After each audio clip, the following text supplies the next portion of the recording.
ირაკლი რუხაძის ინტერვიუს უსმინე დილით ვარჯიშობდი. კაიხანია მე ხელი მაქვს ჩაქნეული ამათ მოსმენაზე და მე პასუხის გაცემაზე. ამაზე ვიღაცები მაგნიტიკებენ ხოლმე, მაგრამ ნუ რაცა ეგა. ამ შემთხვევაში მგონია რომ რაღაცებზე პასუხი არის გასაცემი. ინტერვიუ დაიწყო იმით, რომ მეორე მხარის დეჰუმანიზაცია ხდება. რადგან ამით დაიწყო, ანუ მიაჩნია, რომ ეს არის რაღაცა ერთ-ერთი მნიშვნელოვანი პრობლემა და ვინ ახდენს ამ დეჰუმანიზაციას, ანუ ვინ ემუქრება მეორე მხარეს განადგურებით უკვე 12 წელია და 13 წელი დაიწყო. ვინ ფენს ყოველი არჩევნების წინ სისხლიან ბანერებს, აი აგერ ჩემთან სახლიდან რომ გადიხარ, ჩემი შვილები წინა არჩევნებზე სადარბაზო გადიოდნენ, დიდი ბანერი იყო, სადაც მე ვიყავი გამოფენილი და სისხლები ჩამოდიოდა, ამას ვინ აკეთებს? მე ვაკეთებ? ან ვინ ეძებს, ვინ ეძახის მეორე მხარეს უსამშობლოებს, ვინ სცემს პირში აფურთხებს ჩაკეტილ მინივენში იმას მხუთავ მინიგაზებს, ვინ უყრის ადამიანებს და ვინ აწამებს და ვინ ეუქრება გაუპატიურებით. ეს ხდება თან ეხლა რაღაც ძველი ამბავი კი არა, ეხლა რაღაც კვირების წინ. ამაზე მეტი დეჰუმანიზაცია არსებობს? ანუ ის აქვს ამისი რესურსი საერთოდ ამ ქვეყანაში. ვინ ფუთავს ამ ყველაფერს მერე ისე თითქოს ეს რაღაცა ნორმალური ამბავია, რადგან აი ნახეთ იმაში საფრანგეთშიც პოლიცია როგორც იქცევა. ვინ აკეთებს ამას? თუ არა იმედი. ასევე თავარი პრობლემა არისო ისო გახლეჩილობაო. ერთი ახლა ჩამოთვალე ეს ყველაფერი არის გახლეჩილობის წინაპირობა, მაგრამ ამასო თავი დავანებოთ. ქვეყნის ჩეჩნეთიზაცია მიდის სრული სვით და ამას როგორ უნდა შეეგუოს ნებისმიერ ნორმალური ადამიანი. 1921-ში ორჯონიკიძე რო შემოჯრიგინდა და ვიღაცას რო ეთქვა რა ასესვით, რა უბედურება რაღაცა ეგენიც ქართველები არის უბრალოდ განსხვავებული აზრი აქვთო. ეგ ხდება ახლა. ჩვენ ესე უყურებთ ამ რეალობას, ასე ვხედავთ. აქედან ასე ჩანს და რამდენი ბოდვაც არ უნდა იმეოროთ რაღაცა იმაზე გლობალურ ოპნის პარტიაზე და ხმებზე, რომელიც მარიამ ლაშს ესხმის ხოლმე. ან იმაზე deep state-ზე და შემდეგ მაინც ასე გამოჩნდება. რადგან ესაა რეალობა და შესაბამისად კი ეს გახლეჩილობა იარსებებს. შეუძლებელია გახლეჩილობა არ კონდეს რუსეთთან. მოლდოვაში მხოლოდ ის არის ორი არხი არის, ამაზე ვნახე უკვე ვიღაცები წერდნენ, ნებისმიერ შეულა დაგუგვა. ტონა არხებია, ორი არხი არის, მარტო ორი სახელმწიფო არხი რაც არის, მაგრამ მაგის გარდა არის უამრავი კერძო არხები, დანარჩენები არის რაღაცა ზოგი ნაციონალური არხია, ზოგი ნახევრად ნაციონალური არხია, ზოგი რეგიონული არხია, ზოგი ადგილობრივი არხია, საკაბელოებია და ასე შემდეგ. და მე რაღაცა მომენტში იძახის იმედი არა პროპაგანდაო და კითხულობს პროპაგანდა რა არის არ ვიციო თუ ამიხსნით გეტყვითო და გიპასუხებთო ეს არის პროპაგანდა აი რო იგუგლება მარტივად შეგიძლია დაგუგლო მოლდოვაში ტელევიზიები რამდენია და შეგიძლია ნახო რა ვიცი ჩამონა თვალი რამდენი ტელევიზია არსებობს მოლდოვაში და მაგაზე რო ესე დღისით ამტკიცებ ზისით ამტკიცებ რომ ორი არხი არის ეგ არის პროპაგანდა სხვა კი არაფერი არ არის ქვეყანაში მედიის თავისუფლება არისო კი, ჯერ კიდე არის, ვერ შეადარებ ამ ხრივ სხვა ავტოკრატიულ რეჟიმებს, მაგრამ ამაზე არაერთი საერთაშორისო ავტორიტეტული ორგანიზაცია საუბრობს წლებია. რა მიმართ რა პრობლემები არის, ამ მიმართულებით და ეს პრობლემები როგორ იზრდება. მათ შორის ხლისამერთ საქმეები არის ყველა მედიის მფლობელებზე, ერთ-ერთი კონკრეტულად გვარამია, რომელიც არის ჩემი საქმის პროკურორი იყო, ციხეში იჯდა იმის გამო, რომ რაღაცა ცოცხათხოვა, სამსახურებრივი მანქანა, ტელემედიების შემოსავლების შემცირდა მნიშვნელოვნად, როდესაც სათამაშო ბიზნესის რეკლამა აკრძალეს, რომ ვითომ ამით შემცირდებოდა დამოკიდებულება იმებზე, მაგრამ არაფერი მაგითი არ შეცვლა და ერთადერთი რაც მოხდა არის ისო მნიშვნელოვნად შემცირდა შემოსავლები კრიტიკულ მედიებს ჟურნალისტებს ცემენ, ლეწავენ, პირდაპირ ეთერში ამის კისერი მოატეხეს ერთ-ერთ ჟურნალისტს, ხო? და არავინ არ ისჯება. ახლა უკვე ჟურნალისტებსაც იჭერენ, ხო? ბათუმის შემთხვევაში რაც მოხდა. საჯარო ინფორმაციას მალავენ. საერთოდ რაღაც დეკლარაცია არის, მაგათაც რაღაც ინფორმაცია მოგვეპოვნა. იმაზეც კი ისიც კი აღარ არის, ხელი აღარ მიგვიწდება. ფონდებს, რომლებიც მედიას აფინანსებენ, ცოტა ხანში გაყრიან ამ რუსული კანონის გამო ქვეყნიდან და შემდეგ ანუ ესეთი არსებობს, ესეთი მედია თავისუფლება არსებობს ახლა ამ ქვეყანაში. რასაც ხადია იმედი ვერ იგრძნობს. სინამდვილეში მედია თავისუფლების ის მასშტაბი და სიტყვის თავისუფლების ის დონე, რაც ახლა გვაქვს, არის ერთადერთი ინსტრუმენტი, რაც დაგვრჩა ახლა ამ ბრძოლაში და თუ რამეს ვიცავთ რუსთაველზე, პირველ რიგში მაგას ვიცავთ, იმიტომ როგორც კი მაგას დავკარგავთ, მაგის შემდეგ უკვე ბრძოლა შეუძლებელი გახდება. კი, კატასტროფა იყო იმედში შევარდნა, მაგრამ 18 წელი გავიდა მას შემდეგ. ეხლა ქუჩაში ლეწავენ ჟურნალისტებს. ეხლა ეს არის პრობლემა, რომელიც არაფრით აკლები არ არის იმედში შევარდნაზე. და როცა იმედი ამის ნორმალიზებას ახდენს პროპაგანდით, არაფრით ნაკლები არ არის იმ ხალხზე, ვინც იმედში შევარდა. დემოკრატია ნიშნავს, რომ უმცირესობა ემორჩილება უმრავლესობასო. აქ ორი რამის თქმა არის ნიშნულოვანი ჩემი აზრით. ერთი, როდესაც დემოკრატიას ახსენებენ დასავლეთში, როგორც წესი მოიაზრება ლიბერალური დემოკრატია, ანუ ყველაფერს უმრავლესობა ვერ წყვეტს. არსებობს ღირებულებები, რომლებსაც უმრავლესობა ვერ შეეხება. მაგალითად, უმრავლესობა ვერ გადაწყვეტს და ვერ მომკლავს, იმიტომ რომ სიცოცხლის უფლება არის მნიშვნელოვანი უფლება და ეს უფლება არის დაცული მიუხედავად იმისა, რომ კენჭის ყავა ჩაატარო და უმრავლესობას კითხო, რომც გადაწყვიტო რომ უნდა მომკლან, მაინც ვერ მომკლავ, იმიტომ რომ სიცოცხლის უფლება არის დაცული. ამას ქვია ლიბერალური დემოკრატია, როდესაც არსებობს რაღაცა ღირებულებები, რომლებიც გაწერილია და რომელსაც ვერ ეხება ვერავინ, მათ შორის ვერ ეხება ვერც უმრავლესობა. ჩვენ ვართ უმრავლესობა ამ ქვეყანაში, ეს არის მეორე რისი თქმა საქმეა. ჩვენ ის ხალხი, ვისაც არ გვინდა ამ ქვეყნის ჩეჩნეთიზაცია, ვისაც არ გვინდა რომ ეს ქვეყანა დაბრუნდეს რუსეთის წიაღში, ვისაც უნდა რომ ჩვენმა შვილებმა იცხოვრონ ნორმალურ ცივილიზებულ დასავლურ ქვეყანაში, ეგეთი ხალხი ვართ უმრავლესობა სინამდვილეში. და ეს დადასტურდება ნებისმიერ არჩევნებზე ამ ქვეყანაში, როგორც კი ჩატარდება არჩევნები თავისუფალ და სამართლიან გარემოში. და იმას სუს, პოლიციას, მორუსიძეს და მილიარდებს ამოფარებული კაცი გვიმტკიცებს, რომ თურმე ისინი ყოფილან უმრავლესობა და უმრავლესობას ამ ქვეყანაში თურმე ისავით გადავეკიდე, მაგრამ მარიამ ჯაშივი თუ ლაშხივი თუ რაგვარი იმისავით ისინი ესმის, ხმები ესმის. ნაცმოძრაობას არ დაუთმოთ ქვეყანასო, მის შემოვა.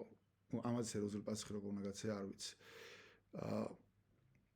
ის ამას ალბათ არ მოხდა კონკრეტულად იმედის მაყურებლისთვის და მისთვის დადგმული ის არის. სალაფავია რა, იმედის მაყურებლისთვის ამდენი წლის შემდეგ კიდე მე არ ვიცი მეტი ვისჯერა კიდე ამ ბოდვის, რომ რაღაცა ნაცები დაბრუნდებიან და მიშა დაბრუნდება და რაღაცა იმას ტერორს და იმას მოაწყობს ამ ქვეყანაში. სანქციები მე არ მემუქრებაო, თუმცა ამაზე ბევრი ლაპარაკა, მაგაზე არ ნერვიულობო და იქვე დაამატა, რომ სანქციები ადრე იყო პრობლემაო, ახალი ხილი მაინცო.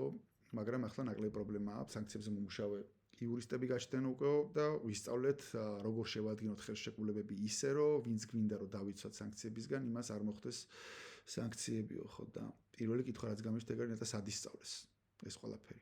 ვინ არიან ის ხალხი, ვისაც უკვე მოხდა სანქციები და მათი გამოცდილების გაზიარება ხდება ახლა აქ ქართველი ოლიგარქების მხრიდან. რუსები ხო არ არიან შემთხვევით. მათი გამოცდილება ხო არ არის და მათი გამოცდილების გაზიარება ხდება. თუ იმის, არ ვიცი, ვენესუელას lessons learned იზიარებენ აქ ხა ქართველი ოლიგარქები, რომლებსაც ემუქრებათ დასანქცირება ბიზნეს ჩათვლით და ამითი ამ კაცით გაგზელებული. ხო, ეკონომიკა ვითარდება ძალიან კარგად, ფანტასტიკურად უძღება ოცნებაო. აქაც რამდენიმე რამე არის სათქმელი. ერთი ვერც რუხაძე და ვერც ვერავინ ვერ დაასახელებს რაიმე მნიშვნელოვან ფუნდამენტურ ეკონომიკურ რეფორმას, რომელმაც ხელი შეუწყო ეკონომიკის განვითარებას. აი, ქოცემა რო ჩაატარეს, ხო? 2012 ოქტომბერში მოვიდა ხელისუფლებაში, 2025 წლის იანვარია.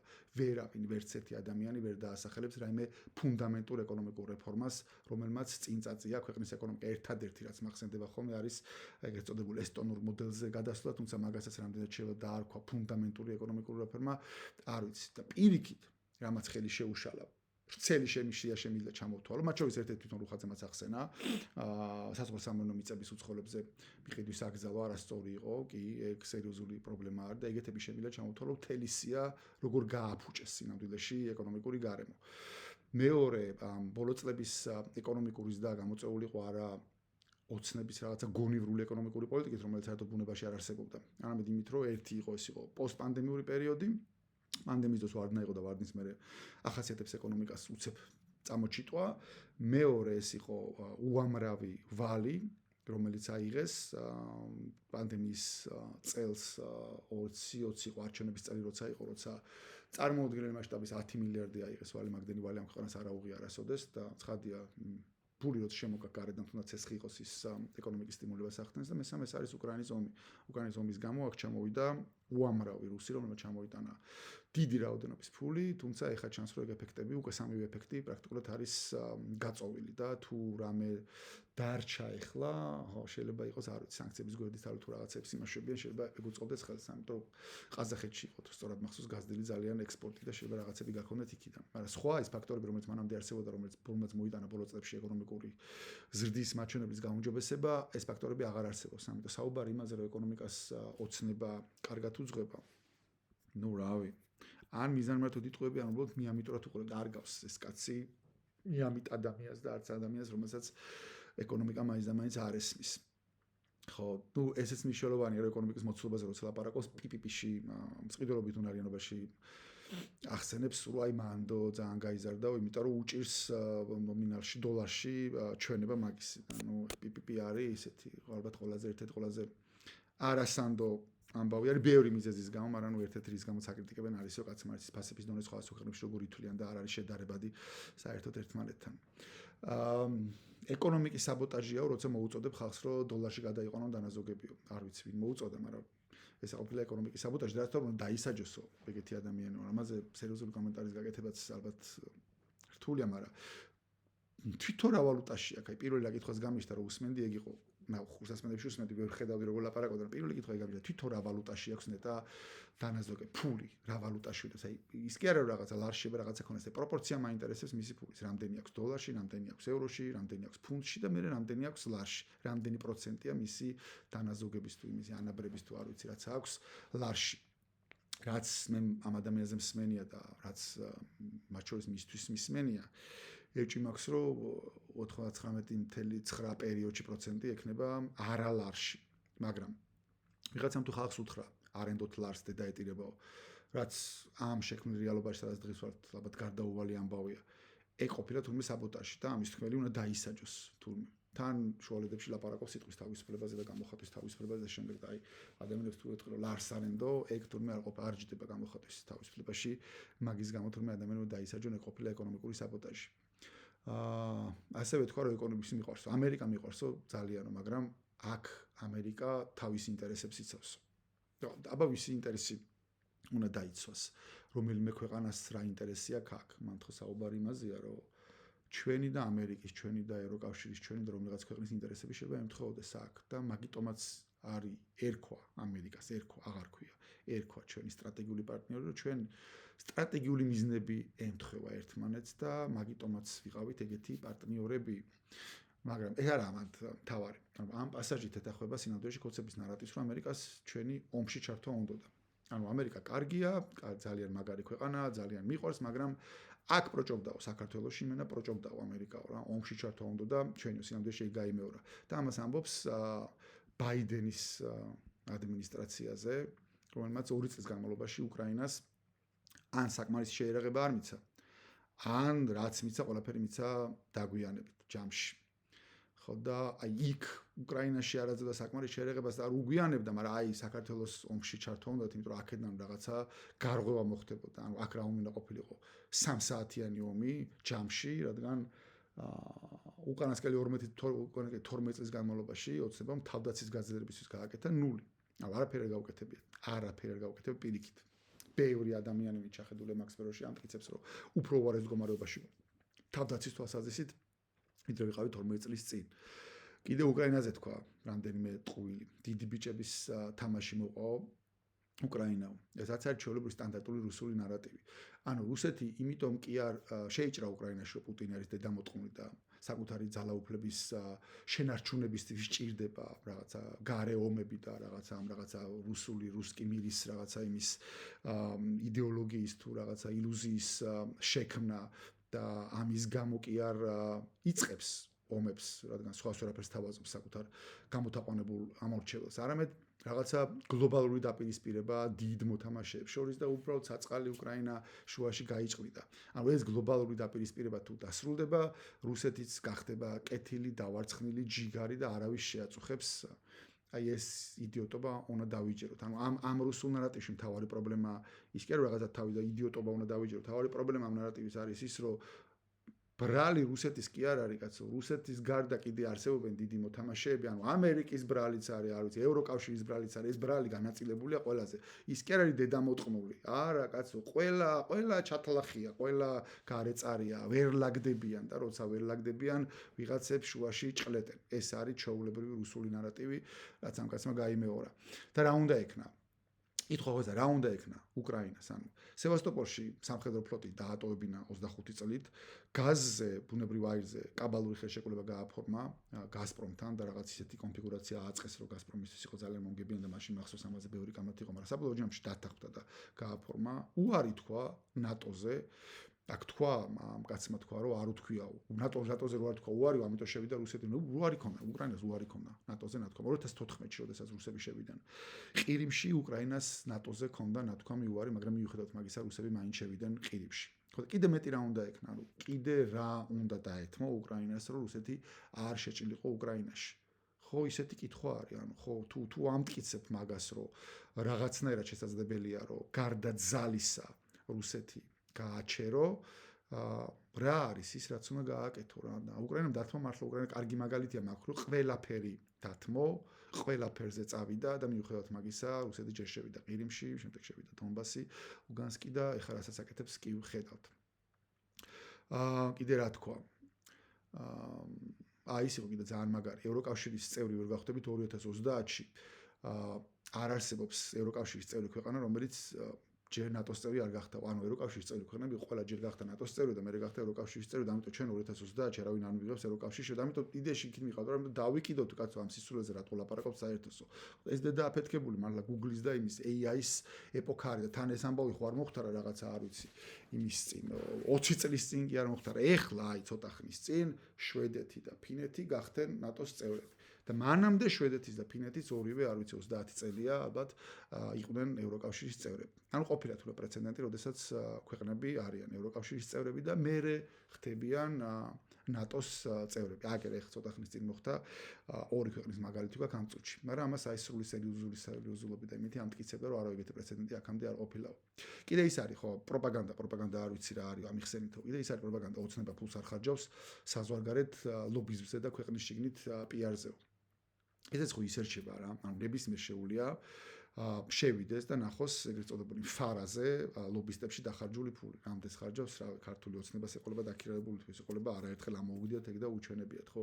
ამ ნებისმიერ შეუულია ნახოს რამდენი იხარჯება პიარზე და პროპაგანდაზეც, მათ შორის Facebook-ზე. Facebook-ზე შეგიძლია შეხვიდე და ნახოს სამთავრობო გვერდები, სამინისტროების და იმეების გვერდები, ცალკეული იმეების, მერების, გამგეობების, საკრებულების იმათი გვერდები თითოეული რამდენს ხარჯავს. მათ შორის ჩვენ ფულს, ჩვენი ბიუჯეტის ფული როგორ იხარჯება პიარზე და პროპაგანდაზე. ჩანს, ჩვეულებრივად ჩანს. არის რიცხვები, მათ შორის კალაძის ამოვაგდეს არაერთხელ. მარტო რიცხვები კი არა, შეგიძლია შეხვიდე და ნახო კალაძეს, ნუ რთულად იძებნება ახლა, მაგრამ მაგასაც მოძებნი, ნახო მაგალითად კალაძეს პიარის დეპარტამენტზე რამდენი ფულია გამოყოფილი და რამდენი ადამიანი ყავს ის დასაქმებული. ნებისმიერი ადამიანი ხედავს სოციალებში რა ხდება ტროლების და ბოტების ამბავი როგორი არის, გარდა არა მარტო მეტაზე, Facebook-ზე, არამედ რა ვიცი, Instagram-ზე და TikTok-ზე ყველგან არიან უკვე. და ვისჯერა ახლა რომ ეს ტროლები და ბოტები უფასოდ მუშაობენ, ამაში ფული არ იხარჯება. და ანუ ვისჯერა და ვინმე შეჯერა ამ ქვეყანაში რომ ოცნებაზე მეტი ფულს ხარჯავს ვინმე რამე სტრუქტურა რამე ორგანიზმი ამ ქვეყანაში პიარზე და იმაზე პროპაგანდაზე ან ნებისმიერ სხვა რამეზე ვის აქვს მაგდენი რესურსი რაც აქვს ივანიშვილს და ოცნებას ასევე იმედს არ აქვსო ისო ანტიდასავლური და ანტიამერიკული ნარატივებიო ვიღაცა თუ ამბობს რამეს და ჩვენ თუ ამას უბრალოდ ვაშუქებთ, ეგ ჩვენი ნარატივი არ არის, ეს ვიღაცის ნათქვამი არისო. ესეც პროპაგანდაა. ანუ ვიღაცა ამბობს კი არა. ყველა სადღაც იმიდან არ ვიცი, კანალიზაციიდან ამოყვანილი ვითომ ექსპერტები ბოლო 3 წელია, ვინც იმედის ეთერში მჯდარა, რომელიც დასავლეთს დედასაგინებდა. ყველა მხოლოდ ანტიდასავლური ნარატივებით იყო გამოვარდნილი. მაგაში უხდიდნენ ფულს და იმედი მე ამათ რაღაცა ნებისმიერ ესეთ ბოდვას ვითომ რაღაცა გენიალური აზრი იყო კარდებათ გამოაქვს სოციალებში და კარდებათებს კიდე ცალკე და ბუსტავენ და აპიარებენ. და ეგ არის ანტიდასავლური პროპაგანდა. და ის კიდე ამერიკის იმაში რომელიღაცა შტატის რომელიღაც ქალაქში ვიღაცა იმაზე მარცხენა ყველზე რო რაღაცა იმას არ ვიცი საყურეს ჩამოიკიდებს და იმასო დიდი გამადიდებელი იმით რო გაჩვენებენ და აი რა ხდება დასავლეთში როგორ გარყვნილების ზენიტში არის დასავლეთი ეგეც ანტიდასავლური პროპაგანდა არ არის აუცილებელი პირდაპირ ეთერში ვიღაცა დაждდეს და ამერიკის დროშა დაწვას ან დააგინოს იმას ჯორჯ ვაშინგტონს. ეს ყველაფერი არის ანტიდასავლური პროპაგანდა და იმედი მეტი არაფრით არის დაკავებული, მარტო მაგით არის დაკავებული. ხო, კიდე ის თქვა 4 ის არის 4 რევოლუციის ცდელობა ქონდაო ქვეყანაში 4 რევოლუციის ცდელობა, მაგრამ ვერ ვიძიებთო ამ იმასო რევოლუციის ცდელობას, იმიტომ რომ ამერიკა და ევროპაო ხელსგრიშრისო რომ გამოვიძიოთო და ამიტომ ვერ გავიყვანეთო ბოლომდე ეს გამოძიებები, ამიტომ ვერ დავიჭირეთო ვერავინო, თორე ისე 4 მცდელობა იყო რევოლუციისო. თან ის რა არის, პროპაგანდა რა არის, არ ვიცი ამას ლაპარაკობს და თან პროპაგანდა რა არის, არ ვიცი. ანუ ამერიკამ შეაჩერა საქართველოსთან სტრატეგიული პარტნიორობა, აჩერებს დახმარებებს, დაასანქცირა ხალხი, დაახლოებით იგივე ხდება ევროკავშირის მხრიდან და ევროკავშირის სხვადასხვა წევრი ქვეყნების მხრიდან. მეტი რა უნდა ქნან იმ შემთხვევაში თუ კოცები გამოიძიებენ რევოლუციის მცდელობას და დასჯიან ხალხს, ანუ ომს დაგვიწყებს ამერიკა, თუ რითი აჩერებენ.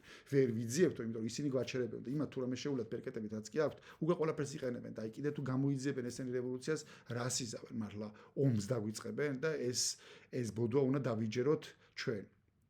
არა, უარესია, ჩვენ უნდა დავიჯეროთო ამ კაცს, რომელსაც არაფერი ეტყობა, სულელის, უფრო პირიქით, საკმაოდ გონიერი ადამიანი ჩანს, თვითონ ჯერა ამ ბოდვის, ანუ ჩვენ დავიჯეროთ, მას ჯერა ამ ბოდვის. ოცნებამ რა დააშავა, როდის გადაუხია ევროკავშირის გზიდან. რა დააშავა ოცნებამ ამაზე იდეაში ცალკე სერიალი შეიძლება გააკეთო ვიდეოების, მაგრამ როდის გადაუხია გზიდან მაგაზე რო გავჩედეთ. როცა ივანიშვილმა ჯიბეში ჩაიდო ყველა დემოკრატიული ინსტიტუტები და ამ ქვეყანაში აღარ არსებობს დამოუკიდებელი დემოკრატიული ინსტიტუტები. მაშინ გადაუხია დასავლეთის და ევროკავშირისკენ და ნატოსკენ მიმოვალ გზას, იმიტომ რომ დაახლოებით იგივე მოთხოვნები აქვს ნატოსაც და ერთი გზა არის ეს, როცა შარლ მიშელის ხელშეკრულება გადაიხიეს მუხზე, მიშელს აგინეს და თქვეს რომ ჩვენ ხელშეკრულებას არ შევასრულებთო, მაშინ გადაიხია, როცა ევროკომისიის მიერ დადგენილი 12 პუნქტი დაიკიდეს და არც ერთი არ შეუსრულებთ, მიუხედავად იმისა, რომ კანდიდატის სტატუსის მოცემის დროს იმან ევროკომისიის პრეზიდენტმა თქვა, რომ რაღაცა 3 პუნქტშიო რაღაცა პროგრესია, რომ სინამდვილეში არც ერთი პუნქტი არ შეუსრულებიათ. როცა ეხლა 9 პუნქტი არის დადგენილი ევროკომისიის მიერ და არც ერთი აქედან არ სრულდება. ყველა ეს შემთხვევა იყო ევროკავშირის გზიდან გადახვევა. როცა მთელი ევროკავშირი გარდა ორი რაღაცა პრორუსისა გვეუბნება, რომ სხვაგან მიდიხარ შვილო, აი ყველა ამ შემთხვევაში გადაუხვია. გადაუხვია არა, ფინიშის ხაზზე არის გასული რუსეთისგან გზაზე. ნუ რაღაცებზე რომ არიცის რა ხდება და უნდა მოიკითხოს, ეგ ცალკე ამბავი, ანუ გარეშზე არიცის რა ხდება, ორი ადამიანი ციხეში ჩაყარეს, რეპუტაცია გაუნადგურეს, მე ტიტუშკები უქციეს ქუჩებში და ეს იძახისო, მე რაო მეც ვაგერო სანქციების შეაშიო ჩამსესო, არ ჩემთვის დაუმტკიცებია ვინმესო, რამე ბრალი. ამ საკუთარი თავის სანქციების შეაშჩასმა შეადარა ორი ადამიანის ცხოვრების განადგურებას ცარიელ ადგილზე და ეს კამპანია იმედის აგორებული იყო. ფორმულა ჟურნალისტი როგავა რატომ არ გააშოქა იმედმა არიცის, მაგრამ ჩვენ ჟურნალისტებზე ძალადობენ. ანუ გაათანაბრა 90-მდე მედიის წარმომადგენელია დაშავებული, ნაცემი, ნაწამები, ან დაკავებული, დაჯარიმებული და არავინ არ დასჯილა, საერთოდ არავინ არ ჯირა და იქო რაღაცა გეი პრაიდი რო იყო, ჩვენ ჟურნალისტსაც მოხდა ერთხელო. გახარიას კადრები არ ვიციო, რატო გავიდა ინფორმითო, მე მეგონა რომ მე სულად გავიდაო, ანუ აზრი არა ვარო. მე რაღაც გაოცებულმა იკითხა, მარტო იმედსა აქვს ეს კადრებიო, აუ არ იცის კაცმა რომ სუსი მარტო იმედს და პოზიტივის აძლევს ეგეთი ტიპის კადრებს და გონია რომ იმედ სუსი და ისა ესე არიგებენ შსს და სუსი ამ კადრებს სხვადასხვა მედიებთან და ახალი ამბავია რომ ვა ექსკლუზივი აღმოჩნდა თურმე ვიდეო გადაღებული იმედის ხელში და არ იცის უნდა მოიკითხოს ბათუმელების რედაქტორზეც არ ვიციო რა მოხდაო, რამე თუ ისარიო, თუ იმის გამო დაიჭირესო, რომ რაღაცა თქვაო და ვიღაცას არ მოეწონა, ეგო პრობლემა არისო, მაგრამ თუ იმის გამო ჩაიდიო დაიჭირესო, რომ რაღაცა ჩაიდინაო, მაშინ უნდა დაისაჯოსო. ოღონდ არც ის არ ახსოვს, რომ იგივე ქმედებისთვის, აი პოლიციელისთვის, ხელის გარტყმისთვის 100 ლარიანი ჯარიმებით არიან კოცები გარეთ გამოსული. კონკრეტულად 8 თებერვალს 2013 წლის, როცა მე იქ ვიყავი ეროვნული ბიბლიოთეკის წინ, როცა პოლიციელებს თავში ურახუნებდნენ კოცები და 100 ლარიანი ჯარიმები გამოუწერეს და გამოუშვეს. და ესეც არ იცის, რა თქმა უნდა და უნდა მოიკითხოს, ანუ რაც არ უნდა ის რაღაცები არ იცის. თო რატომ არ იჯებიანო ეს მოძალადე პოლიციელები და ტიტუშკებიო რო კითხეს, დაიჯებიან მე ის გამოძიების და სასამართლოს იმედი მაქვსო.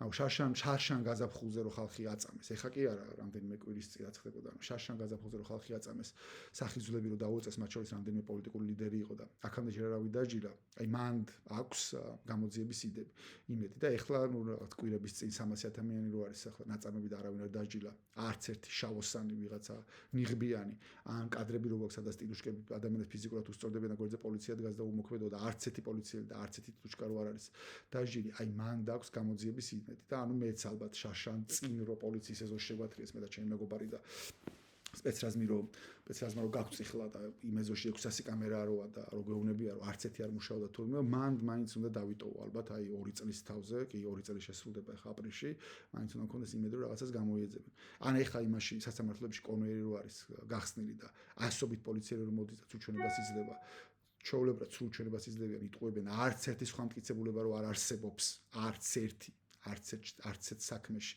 და მიუხედავად ამისა ადამიანებს ციხეში ყრიან მან უნდა გქონდეს თურმე იმედი რომ სასამართლო იმუშავებს და იმიტომ რომ რაღაცა ნაცების დროს თურმე ის იყო მურუსის სასამართლო იყო და ეხა ვისია ეხა ვის ხელშია ვინ მართავს ახლა სასამართლოს დასავლეთთან ხო ეს პასაჟი იყო საინტერესო დასავლეთთან პრობლემა იმიტომ გვაქვს რომ ამ ქვეყნის ისტორიაში პირველად ამ მთავრობამ დასავლეთს რაღაც ისეთზე უთხრა უარი რომ დასავლეთი ტრუსებიდან ამოხტაო აბა როგითი უნდა ახსნაო რომ 200 ქვეყანაში ასე რატო გამოგვარჩიეს ჩვენ ანუ ის კი არ ყოფილა ამბავი რომ ჩვენ ამ ქვეყნის მოქალაქეებს გვინდა დასავლეთი და რუსული მთავრობა გვაშორეს ამ დასავლეთს და დასავლეთი მე ამაზე რეაგირებს არც ის რომ ეს ნაბიჯრები 3 წელი დასავლეთის გინებით არიან დაკავებული მათ შორის ამერიკის, ევროკავშირის და გერმანიის კონკრეტული ელჩების არც ის რომ ეს ხუჭუჭა სირი იმ დარბაში ზის სადაც ყვირიან ირანში ზის იმ დარბაში სადაც ყვირიან სიკვდილი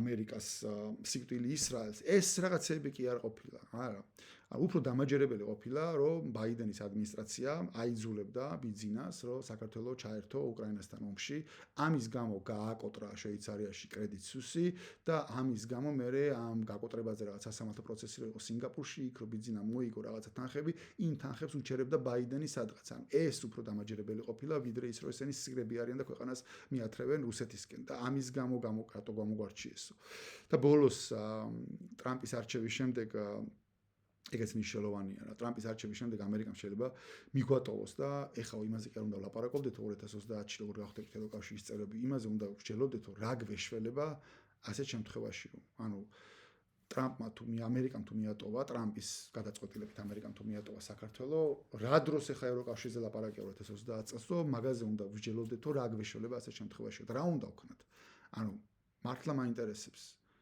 ეს კითხვა რა უნდა ვქნათ? აი თქვათ, მართლა მიგვატოვა ამერიკა. რა უნდა ვქნათ ჩვენ ქვეყანა?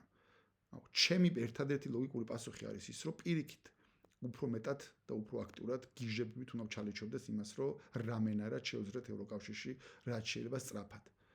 არა? ანუ სხვა რა პასუხი შეიძლება არსებობდეს აქ ამ კითხვაზე. ანუ რუსეთს უნდა დავუწყვეთ? ისევ რუსეთში უნდა დავბრუნდეთ? მართლა მაინტერესებს სხვა რა პასუხი შეიძლება არსებობდეს ამაზე. თუ ამერიკა გვიკიდებს, რუსეთს ვბარდებით და რატომ არ უნდა ვლაპარაკობდეთ ევროკავშირის გაწევრიანებაზე 2030-ში? სხვა რა ალტერნატივა გვაქვს ამ ქვეყანას, იმ ხალხს, ვინც ამ ქვეყანაში ცხოვრობთ. და მართლა ბოლო პოლიციას ფეერვერკს ვინც ესროდა.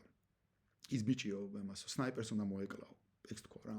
ანუ ეგრე მოხდებოდაო განვითარებულ ქვეყანაშიო. რა იცის პოლიციამ იქიდან ის ტყვია გამოვარდებაო თუ ფეერვერკი გამოვარდებაო რა. ანუ შინაარსი ეგ იყო რომ პოლიციას უნდა ესროლა და ეს ბიჭი თურმე უნდა მოეკლა. რა ჩემი აზრით ეს კონკრეტული პასაჟი იყო, რა ვიცი, პასუხი ყველაფერზე, პასუხი იმაზე ზოგადად ეს რა ადამიანთან გვაქვს საქმე. მანამდე თუ შეიძლება გეფიქრა რომ რაღაცა რასაც აკეთებს, რასაც ლაპარაკობს, იმიტომ აკეთებს რომ რაღაცა წარსული ტრამვები აქვს და აქვს აშკარად ეს წარსული ტრამვები. მართლა ძალადობის წინააღმდეგია, ამიტომ არა, ნუ რა ამ ტრამვების და იმის გამო უწევს ამდენი რაღაცა სისულელის დაჯერება საკუთარი თავისთვის და ამ თამაში რომ ყოფნა რომ ვითომ რაღაც ამ რაღაცების ჯერა მაგრამ ანუ აი ამ ინტერვიუდან საბოლოო ჯამში და მისი დამოკიდებულება რაც ჩანს შემდეგი რომ საბოლოო ჯამში ეს ადამიანი ამბობს რომ მას აინტერესებს ფული თავიდან ამბობს ფული და რეიტინგი მაინტერესებს და მარტო ფული აინტერესებს ანუ იმედი სჭირდება იმისთვის რომ საჭირო იყოს ბიზნესთვის და რუსებისთვის და ეს სჭირდება იმისთვის რომ სხვაგან სხვა სფეროებში იშოვოს ფული ანუ უნდა იყოს საჭირო ბიზნეს და რუსებისთვის რომ მათთვის საჭირო ადამიანი იყოს მაგრამ სამაგიეროდ ამის გამო სხვა რაღაცებში არ ვიცი კონდეს გახსნილი რაღაცები და იშოვოს ფული და ჩემი აზრით ამ ბიზნეს ინტერესების ნაწილია ისიც რომ იძულებულია დაიჯეროს, ან იძულებული ითამაშოს რომ სჯერა თითქოს რაღაცა deep state და გლობალური ომის პარტია აშანტაჟებს ივანიშვილს და ნუ ამის დაჯერებაში თუ დაჯერების თამაში ხელს უწყობს თვითონ თვლიდა რაღაცები ახსენა ხან ტრამპი, როგანი, კარსონი, ჩარლი კიკი და ბენ შაპირო და არ ვიცი კიდე ვის უსმენს, მაგრამ ესაა სულ რა საბოლოო ჯამში ფული, ბაბა ფული. ეგ არის მთელი ამ კაცის ამბავი რა.